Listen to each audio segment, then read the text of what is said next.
Alors, dans cette vidéo, vous allez travailler sur la méthode du brevet et vous allez vous intéresser à la partie 2 de l'épreuve de français au brevet, c'est-à-dire à la dictée et au travail d'écriture. Alors, la dictée se fait en 3 temps. Dans un premier temps, on va lire le texte de façon lente en articulant la totalité des mots pour que vous puissiez comprendre le sens de la dictée. Dans un deuxième temps, on passera à la dictée du texte. Lors de ce deuxième temps, on fera attention à vous donner la ponctuation et on fera aussi les liaisons, c'est-à-dire que on associera la fin des mots, quand c'est possible, phoniquement, dans les sons. Faites attention aux liaisons parce que souvent elles vous donnent des indices sur la terminaison du mot que l'on vient de lire. Enfin, dans un troisième temps, on passera à la relecture, sans vous dire la ponctuation, mais en vous donnant les liaisons. Puis à l'issue de ce troisième temps, ce qui compte pendant toute la relecture, c'est de vérifier que vous n'avez pas oublié de mots.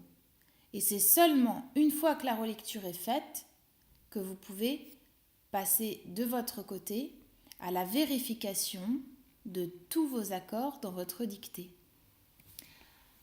Après cela, on ramasse les copies et on vous distribue le travail d'écriture. Alors, dans le travail d'écriture, vous recevrez cette phrase. Vous traiterez au choix le sujet A ou le sujet B. C'est-à-dire que vous allez recevoir en fait 2 sujets et vous ne devrez travailler qu'un seul des 2, celui que vous préférez. Le sujet de réflexion, c'est un sujet qui vous permet de vous interroger sur une question générale, de culture générale souvent, et on vous demande d'argumenter, de poser un avis. Par exemple, l'année dernière, on vous disait « Pensez-vous, comme Jean Giono, que la ville soit un lieu hostile ?» Vous voyez, cette question est générale. Mais en revanche, on vous demande de faire une rédaction d'une longueur minimale d'une 60aine de lignes, c'est-à-dire 300 mots environ. Donc vous devez trouver des arguments et tout cela s'organise selon un plan. Deuxième sujet, le sujet d'invention. Là, en général, on vous demande d'imaginer la suite du texte ou bien d'imaginer une lettre, un article. Bref, c'est une rédaction comme vous en avez l'habitude de faire depuis la 6e. Alors, regardez le premier sujet.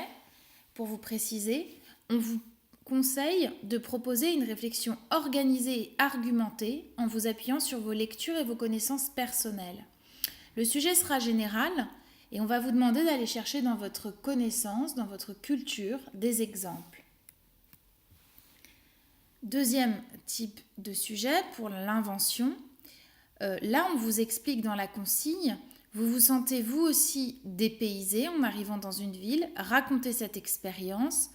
Alors là, c'est le sujet à proprement parler. Et puis ensuite, on vous donne des conseils. Vous décrivez les lieux que vous découvrez, vous évoquez vos impressions et vos émotions, vous ne signerez pas votre texte de votre nom. Faites très attention à la consigne, car si vous ne respectez pas les conseils que l'on vous a donnés, vous perdrez des points. À chaque fois, vous avez vu, on vous demande de faire une rédaction d'une longueur minimale d'une 60aine de points. Alors, pour résumer, la partie 2 se constitue d'une première partie, qui est la dictée, qui dure 20 minutes et qui est notée sur 5 points.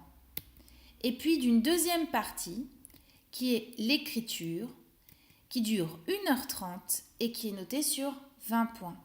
L'ensemble donc est d'une durée totale d'1h50. Entre la partie 1 et la partie 2 de l'épreuve de français, vous avez une pause. Voilà, vous savez comment fonctionne la deuxième partie de l'épreuve de français.